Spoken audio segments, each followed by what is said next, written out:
Bom dia a todos e a todas. Espero que estejam bem. A partir de hoje, dos encontros de hoje, e dadas as condições de quarentena, então eu vou tentar passar da melhor maneira possível e da mais próxima a uma praxis aí de vocês, o que nós chamamos de desenvolvimento rural participativo, no qual o extensionista, o cientista rural, ele está chamado a contribuir e a palavra-chave é precisamente a questão participativa, ou seja, e em resumo, dizendo já a conclusão de hoje, é chamar as pessoas da comunidade, os agricultores familiares, todos os interessados que estejam dentro desses processos de extensão rural, a fazerem donos da gestão da sua própria vida, do seu entorno, das suas relações sociais, econômicas e produtivas. E nós, como extensionistas, então, estamos chamados a promover essa autonomia. Aqui nessa imagem podemos ver o que seria uma reunião ideal, né, de extensão rural, não apenas atendendo às questões de uma pessoa como na perspectiva de assistência técnica, muito na solução específica de algum problema, mas no trabalho comunitário para entender as questões que têm a ver com todos, né? Com todos naquele lugar onde a gente está trabalhando. Então, para isso, nós temos métodos, nós temos ferramentas e nós temos perspectivas de trabalho. Afinal de contas, não é fácil promover participação num entorno em que, digamos, acostumou as pessoas, obrigou a entender que elas não têm muito a dizer nas decisões a respeito da sua vida, dos governos, das políticas. Então é fácil encontrar fora por aí dificuldade para as pessoas expressarem suas vontades, seus saberes, porque nunca foram consultadas, nunca foram ouvidas, levadas a sério. Então essa situação faz que ainda seja um desafio, mas é o desafio fundamental para promover um desenvolvimento endógeno e que de fato responda às questões das pessoas. Ao longo desse processo de extensão rural, desde a Segunda Guerra Mundial, quando a fome era um problema evidente, e surge a agricultura moderna, que depois veremos especificamente essa trajetória, podemos identificar essas três escolas: um humanismo, um assistencialismo, um difusionismo produtivista, que é aquele momento onde, por exemplo, no caso do Brasil, foi de fato elevada todas as tecnologias da agricultura moderna aos mais diversos cantos do Brasil, e um humanismo crítico que surge naquela reflexão que nós já falamos anteriormente da relação de conhecimentos de uma maneira horizontal. Então, do difusionismo vertical, passamos a um humanismo crítico que considera o saber e o entorno das pessoas para tomar decisões em conjunto. Então, esse humanismo crítico, que vocês vão fazer uma leitura sobre isso, é a base dos processos de extensão rural contemporâneos. Então, digamos que ao longo de toda essa trajetória de aprendizados no Brasil, de como tratar as questões do desenvolvimento, nós vimos que há uma escalada nos níveis de participação das comunidades, mas isso depende principalmente da postura em que nós, extensionistas ou funcionários que trabalhamos com as comunidades, nos colocamos e levamos as possibilidades de recurso público, de políticas públicas e maneiras para trabalhar. Então, você pode eh, encontrar-se com grupos e promover a passividade, onde as pessoas só ouvem e acatam o que você leva, ir subindo, porque você começa a considerar as pessoas como uma fonte de informação, pega dados delas, analisa e toma decisões a partir disso, mas depois você passa a consultar, a fazer uma série de perguntas desarticuladas, em seguida percebe que dá para fazer participação e as pessoas começam a trabalhar juntas na medida em que recebem algum tipo de incentivos. Eu mesmo na Colômbia participei num projeto internacional de conservação, onde as pessoas recebiam alimento por desenvolverem processos de conservação em torno de unidades de conservação, né, de áreas protegidas, e isso facilitou que mais para frente as pessoas participassem de forma funcional, avançando esse escalão, ou seja, com interesse particular de sair para frente por si mesmo, mas não porque estão recebendo alguma coisa em particular.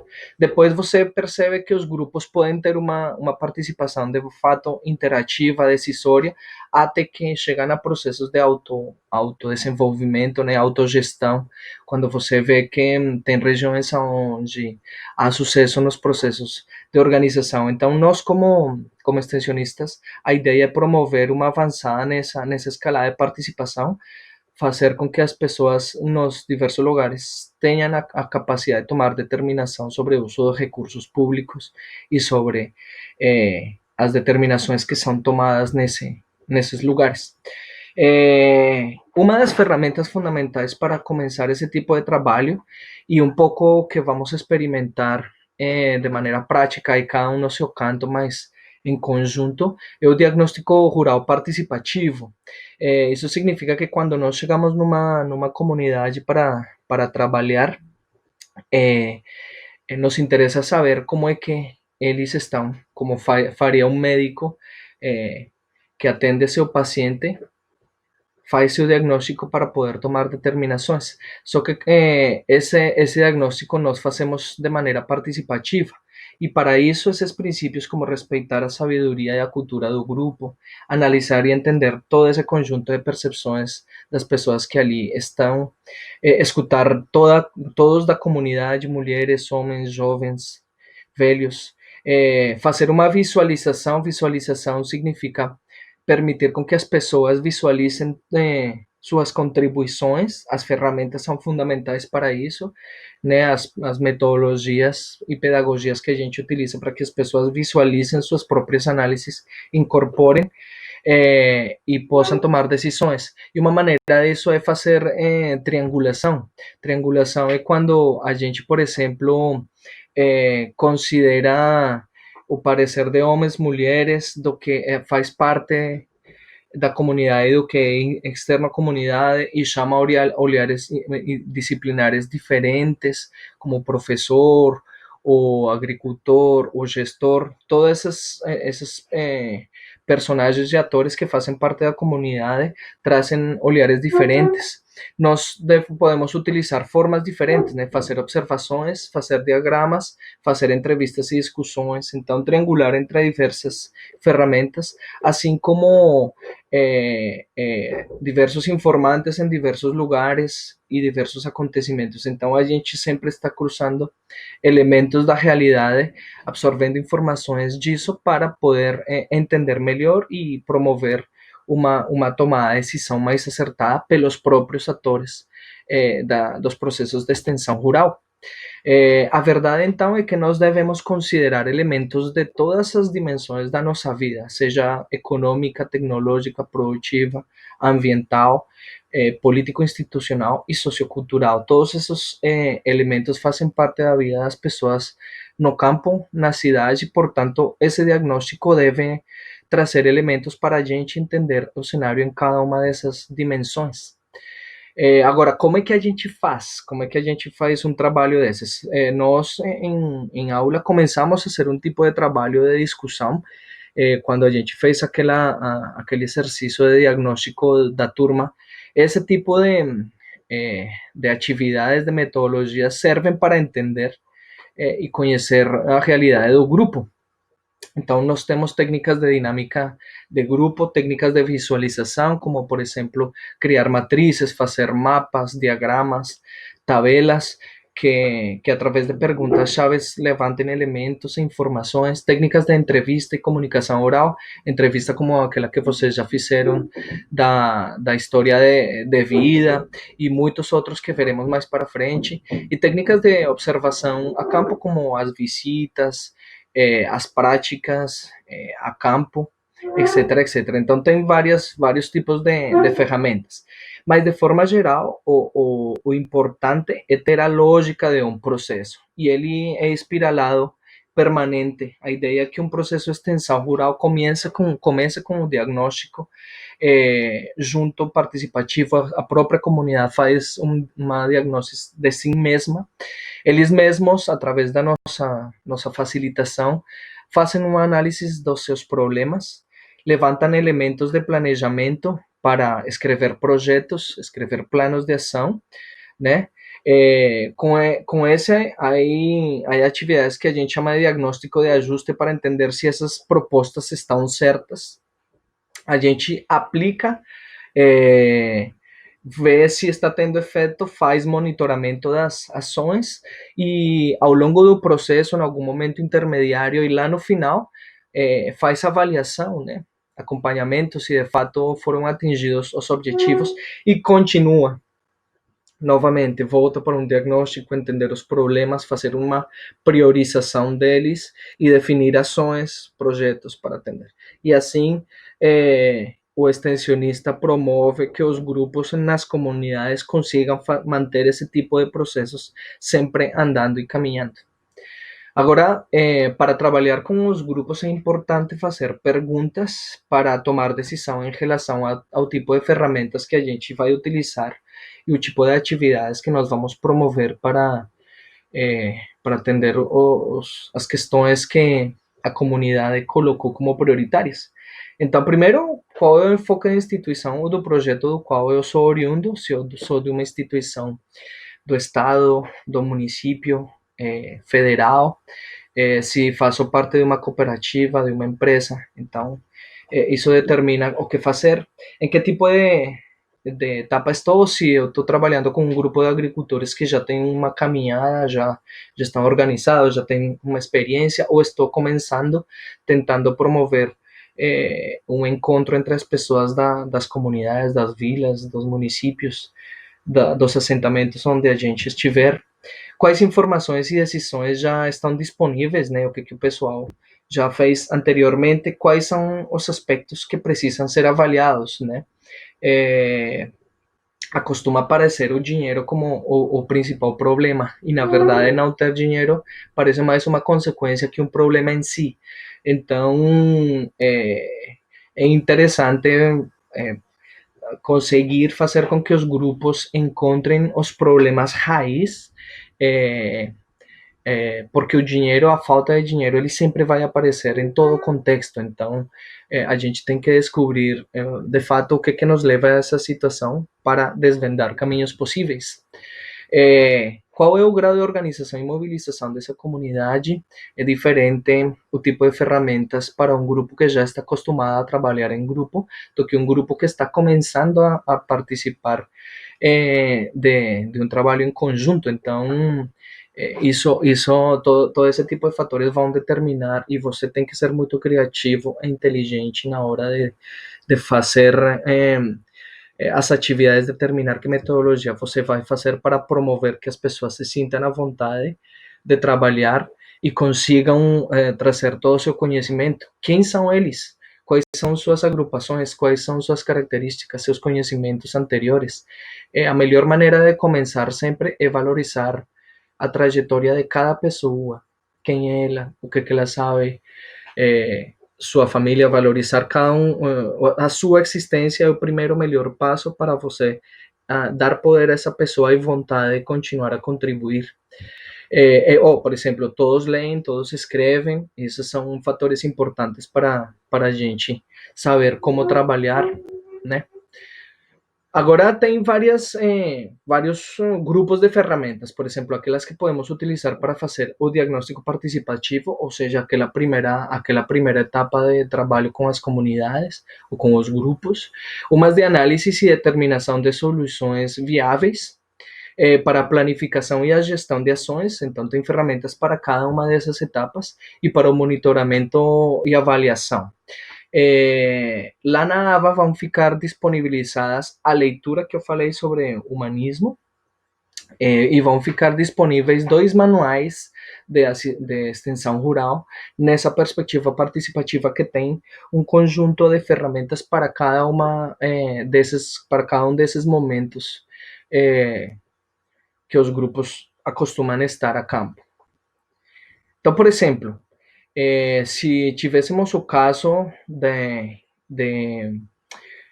um desenho de implementação de um projeto orientado ao manejo sustentável de recursos naturais a nível comunitário numa comunidade. Você, o extensionista, tem recurso para desenvolver processos de conservação através de sistemas produtivos sustentáveis e você precisa fazer com que a comunidade absorva esse projeto, participe e comece a implementar uma série de iniciativas de conservação e de produção sustentável.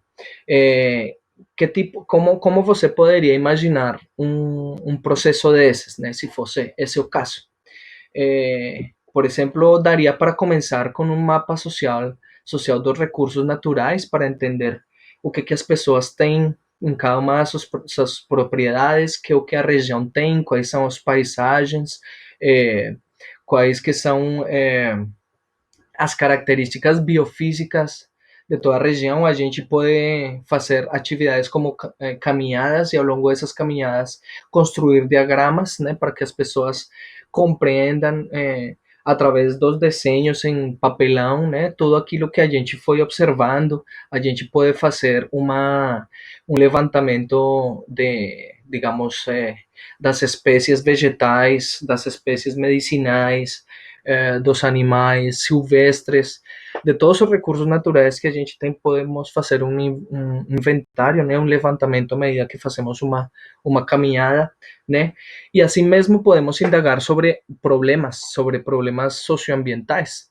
E depois de ter feito esse tipo de atividades diagnósticas, de análisis da realidade ali, podemos fazer atividades que ajudem as pessoas a priorizar. Por exemplo, se o problema da água, o problema de falta de produção, de conhecimento, muitas coisas, qual que é mais relevante do que outro, né? Podemos fazer essa matriz de análise de conflitos, mapa de acesso aos recursos, podemos fazer várias atividades que indaguem a história da comunidade, o mapa histórico. Podemos, a partir dessas outras atividades de reconhecimento da realidade das pessoas, podemos fazer uma nova priorização de problemas, identificar quais tipos de soluções técnicas e vindas da própria comunidade são possíveis, né? E podemos elaborar elementos já de planejamento e de gestão, como por exemplo o mapa de ordenamento ambiental do território, fazer uma análise de responsabilidade, uma matriz de monitoramento, de acompanhamento das ações de reflorestamento, por exemplo, de produção orgânica, de produção agroecológica, enfim, uma matriz de planejamento florestal, de produção agropecuária sustentável. Enfim, a gente então pode fazer várias atividades que permitam que as pessoas façam um monitoramento individual e comunitário das atividades implementadas. E aí a gente se mantém ao longo de um tempo fazendo um acompanhamento, mas sempre promovendo atividades em grupo, isso que é importante. É, então, para que vocês vejam, esse é o tipo de resultados que você pode encontrar e promover, as pessoas podem assim como a gente pegou papelão e caneta, pode fazer com que as pessoas, cada um faça um desenho, façam desenhos, façam mapas a gente pode fazer mapas temáticos de recursos naturais, de infraestrutura, da bacia hidrográfica, do tipo de produção, etc, etc. Então, os mapas temáticos, eles vão superpondo informações que vão fazendo com que as pessoas entendam melhor a realidade e possam tomar determinações. A gente pode fazer uma trilha e na trilha fazer um perfil que vá, digamos, cruzando informações sobre morfologia do solo, o tipo de paisagem, o tipo de cobertura vegetal, o tipo de uso, né, do solo ao longo do trajeto que a gente vai fazendo. Então, vamos entendendo através da topografia, da própria observação, as paisagens, os agroecossistemas que existem. Olha outro tipo de resultado de atividades, o mapa de uso da terra, em toda a região, então as pessoas elas podem, de uma maneira bem didática, bem visual, a gente não está falando de mapas à escala, mas podemos criar e promover esse tipo de atividades e vocês vão ver que as pessoas se sentem muito mais à vontade e as informações saem de uma forma mais precisa. Logo, nós como técnicos poderemos pegar toda essa informação e trazer para um sistema de informação geográfica, trazer para um software que utiliza imagens satelitais e colocar isso já numa escala real, traduzir todas essas informações que a própria comunidade e depois a gente apresenta de volta. Veja, podemos fazer matrizes de uso do solo na medida em que a gente faz uma caminhada que qual que é a cultura, qual que é a pose, qual que é a fonte de água, os usos pecuários, os problemas, etc, etc. Então a gente faz uma matriz junto com as pessoas a partir da própria atividade e vai entendendo uma linha do tempo, então lá desde o início do século passado, o que tinha, o que as pessoas lembram. Eu, por exemplo, numa atividade lá na Colômbia, descobri que teve uma explosão vulcânica que aconteceu numa serra a mais de 600 quilômetros de distância e antes dessa explosão não tinha uma espécie disso que de uma bromélia que cresce em cima das árvores, às vezes vira praga porque ela cai assim como um choro. Ela chegou pelas cinzas de uma cordilheira para outra, atravessou, chegou numa distância, numa região onde não tinha, por causa de uma explosão vulcânica. Então a gente descobre sucessos tão loucos como esse, quanto coisas muito cotidianas da comunidade, mas que marcaram historicamente a trajetória do grupo, da família, da comunidade onde a gente estiver trabalhando. E isso serve para entender por que estamos hoje assim e por onde poderemos ir. Eh, Lembren-se de todas maneiras que no meio rural a unidade de trabalho é agroecosistema. E o agroecosistema é o lugar onde as pessoas tomam determinações sobre o uso do solo para produzir alguma coisa. Ou seja, não é apenas um sistema natural, mas é um sistema com intervenção do homem. E a melhor maneira de entender isso é a propriedade agrícola, ou seja, o limite do lote, a unidade produtiva agrícola familiar. Ou fazenda, como queiram chamar, mas os limites do agroecosistema, digamos que para esse nosso entendimento agora, pode ser a própria cerca e os limites da propriedade. Uma maneira para entender isso, nós, digamos que precisamos entender o conjunto de agroecosistemas, o conjunto de unidades produtivas agrícolas familiares que fazem parte do grupo onde nós estamos trabalhando, do território onde nós estamos trabalhando, mas sempre essa perspectiva do agroecosistema nos ajuda a entender de forma sistêmica melhor as questões. E um pouco a praxis vai partir em cima dessa perspectiva, né, da propriedade familiar. Então, nós podemos entender a unidade produtiva agrícola como um lugar que está delimitado, portanto, tem coisas dentro e fora. Então, dentro de uma unidade produtiva agropecuária, podemos ter as produções vegetais, as produções animais, a mão de obra, os insumos, a infraestrutura produtiva, recursos naturais, floresta, água, as famílias e as pessoas que moram ali e sistemas de processamento, de agroindústria e tudo mais. Então, temos um conjunto de elementos fazendo parte.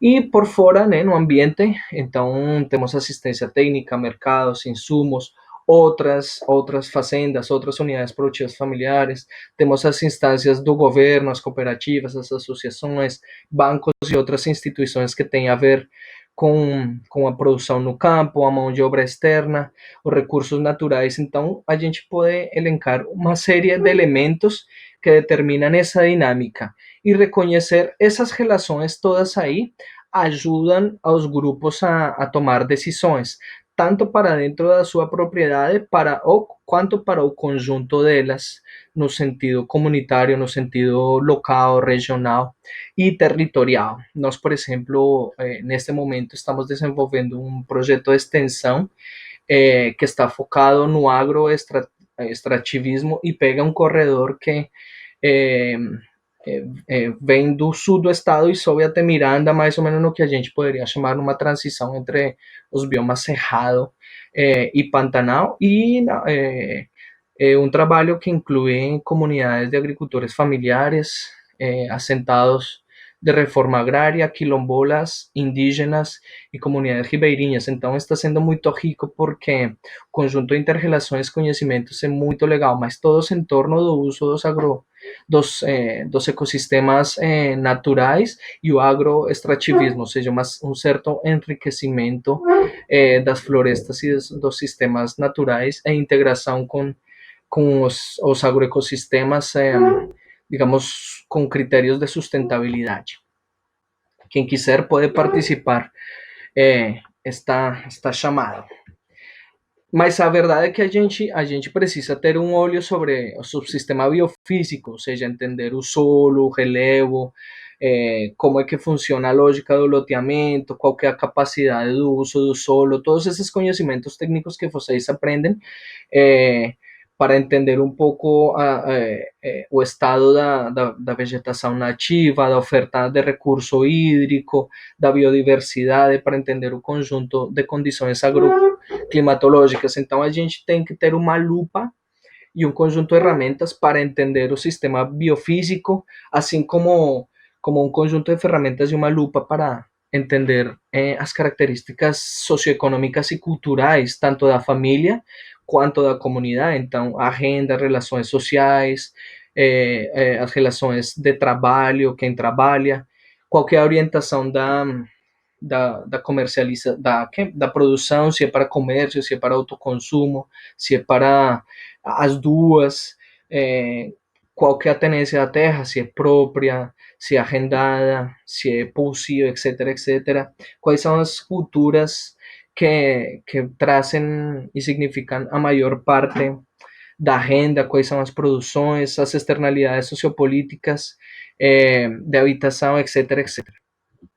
E um conjunto de dimensões produtivas e tecnológicas, como, bueno, que o pessoal produz lá dentro, quais são as tecnologias e as infraestruturas que tem à disposição, qual que é o calendário agrícola que segue, todos os insumos internos e externos que fazem parte do sistema produtivo, infraestrutura como estradas, maquinário, etc, etc, e como são feitas as contas. Então veja que isso só por dar um exemplo, mas a gente precisa observar o conjunto biofísico, o conjunto socioeconômico e cultural e o conjunto de características produtivas e tecnológicas de cada um dos agroecossistemas aonde a gente está. E para isso existem ferramentas de trabalho em comunidade e lógico que vocês ao longo do seu estudo têm um conjunto de ferramentas para poder observar e entender e pegar informações de cada um dos lugares e entender cada um desses aspectos. Agora, encaminhando para o final, é importante que vocês fiquem com os seguintes princípios que fundam a extensão rural contemporânea, aquela que nós acreditamos que ajuda a que os agricultores e todos os produtores no campo tenham capacidade de autogestão e depender cada vez menos de outros, né?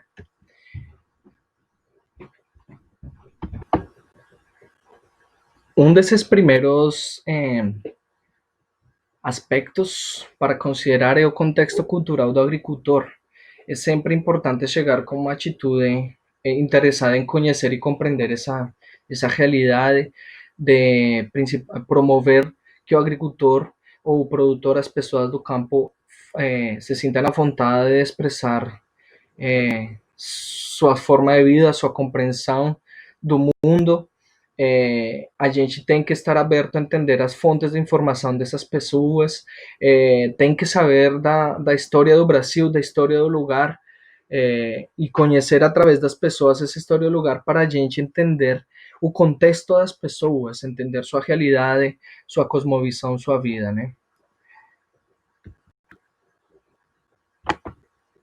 É importante as condições objetivas e subjetivas do agricultor, ou seja, a gente como técnico tem que ter a capacidade de discernir entre aquilo que faz parte das condições de vida e que a gente tecnicamente pode melhorar e pode dizer através do conhecimento científico como melhorar, mas também considerar como é que as pessoas entendem e compreendem que essa melhoria acontece. Então, isso é nada mais é possível senão através do diálogo, para entender as necessidades, as reais necessidades das pessoas e entender também se elas são conscientes da sua própria realidade, né? Porque às vezes a gente chega pensando que as pessoas entendem perfeitamente sua realidade e o pior problema é que elas não sabem que não sabem. Entendem? Então, a gente de fato é um promotor de conscientização, consciência no sentido de consciência de si mesmo e digamos, da sua situação na realidade contemporânea. Saibam que a gente, como extensionista rural, entra em relação com os mundos mais carentes. Se a gente vê carência na cidade, imagine como é no campo. Então, todo esse diálogo é fundamental para dar valor à subjetividade das pessoas. O saber popular, ela é fonte de saber científico, sempre foi, mas nesses processos onde a gente está preocupado na sustentabilidade, está preocupado com valores culturais, com outras questões, indagar sobre o saber popular é fundamental, né? É um processo de diálogo onde a gente ensina e aprende, onde temos que ter um diálogo entre o conceber e o executar, o conhecer e fazer, sempre um diálogo e um encontro de saberes. O planejamento participativo é porque nós devemos promover com que as pessoas façam e tenham noção dos recursos públicos, das possibilidades que tem aí, das políticas, para em conjunto tomar decisão sobre isso. E as possibilidades de trabalho em grupo com os agricultores familiares é um fator que a gente sempre tem que estar provocando, promovendo, insistindo, tentando facilitar um diálogo para que as pessoas solucionem problemas antigos, conflitos locais e inclusive entendam por que uma associação, uma cooperativa não funcionou e pode vir a funcionar. Mas, enfim, a gente consegue fazer isso através da troca de experiências, criando esses espaços de diálogo. Aqui no Mato Grosso do Sul já desenvolvemos umas atividades muito legais que chamamos de caravanas agroecológicas, onde agricultores de uma região foram visitar agricultores de outra região e se conheceram em loco, uns receberam aos outros, e essa troca direta de experiências empoderou muitas pessoas que achavam que não conseguiam fazer, não tinham, digamos, poder suficiente para fazer, e ao conhecer pessoas que em outras regiões sabiam fazer, conseguiram empreender novos processos e processos de sucesso, aliás. E todo isso é porque a gente está colocando a autonomia do agricultor como estratégia, né? Então, que ele seja capaz de tomar as melhores decisões, né? Isso através dessas relações horizontais, através da cooperação, da ajuda, dos mutirões, e sempre tá, né? Quebrando essa relação vertical de domínio de poder. A perspectiva da educação popular é fundamental. A educação popular procura isso que nós chamamos da libertação dos sujeitos, procura colocar a pessoa no centro, no sentido dos processos de educação, de extensão rural, de praxis, de novas tecnologias, para que a pessoa se aproprie disso, né? A educação ambiental é um critério fundamental, a procura da sustentabilidade e da andada no sentido da diminuição constante do impacto da nossa existência, das nossas demandas e do nosso consumo na Terra, né, nos ecossistemas naturais. Hoje em dia, a visão ecossistêmica permite entender que os efeitos da existência do homem se sentem de forma global Então, assim mesmo, as ações têm que ser globalizadas. E a produção de alimentos e de matéria-prima no campo, ela está cheia de possibilidades e é um campo que tem que ser encarado, a gente tem que assumir isso porque é uma condicionante, não tem mais como negar a necessidade de abandonar tecnologias perigosas para o meio ambiente e para a nossa própria saúde. Então, esse equilíbrio é um desafio permanente e que nós consigamos isso nos nossos projetos a campo é fundamental. Respeitar e valorizar a diversidade, entendendo a diversidade como biótica e cultural. Então, tudo aquilo que acontece nas regiões é um encontro da natureza com a riqueza do homem. Então, isso se multiplica. Nós somos multiplicadores de biodiversidade, nós somos multiplicadores e conservadores dos recursos naturais.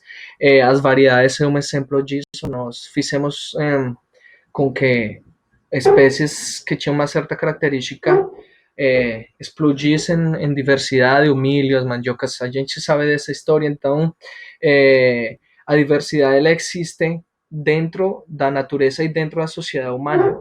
E a diversidade dentro da sociedade humana é entender as questões de gênero, de geração, as questões afetivos sexuais, as tradições e os pensamentos e as cosmovisões de sociedades tão diferentes quanto a indígena, a quilombola, a dos povos ribeirinhos e a do agricultor tradicional, agricultor familiar que está a campo.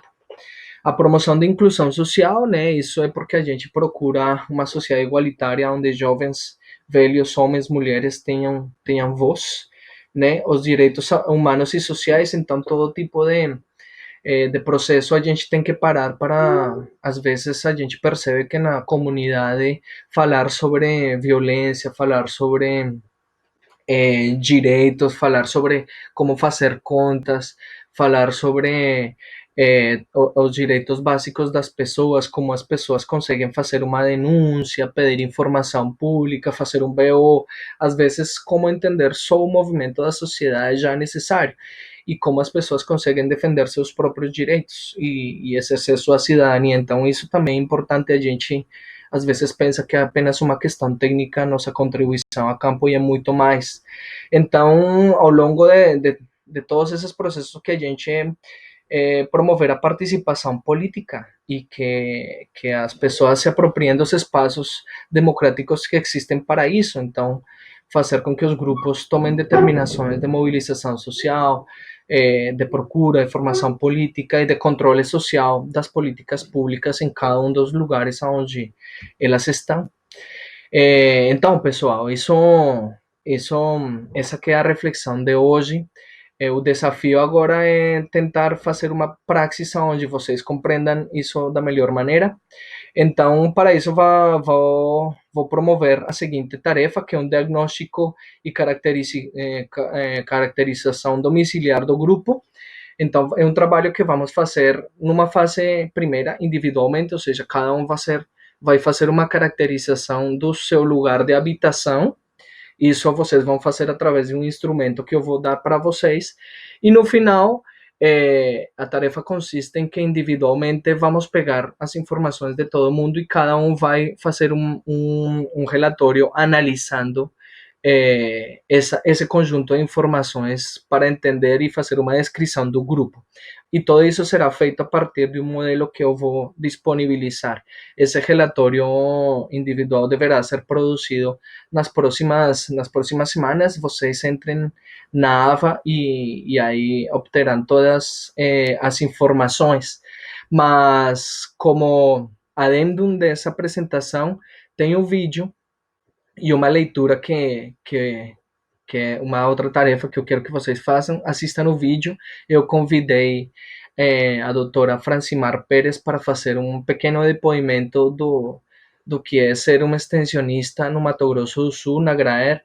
Ela é uma pesquisadora e extensionista da Graer aqui e vai contar um pouquinho sua experiência, suas dicas. Então, assistam o vídeo, façam a leitura e respondam essa outra tarefa. Então, essas são as atividades aí pelas próximas semanas. Ótimo, ótima semana para vocês. Espero que todo mundo esteja bem e juntando forças para logo mais estar fazendo um trabalho prático e presencial, que é o melhor para todo mundo. Então, bom trabalho. Fico à disposição de qualquer dúvida. Abraços.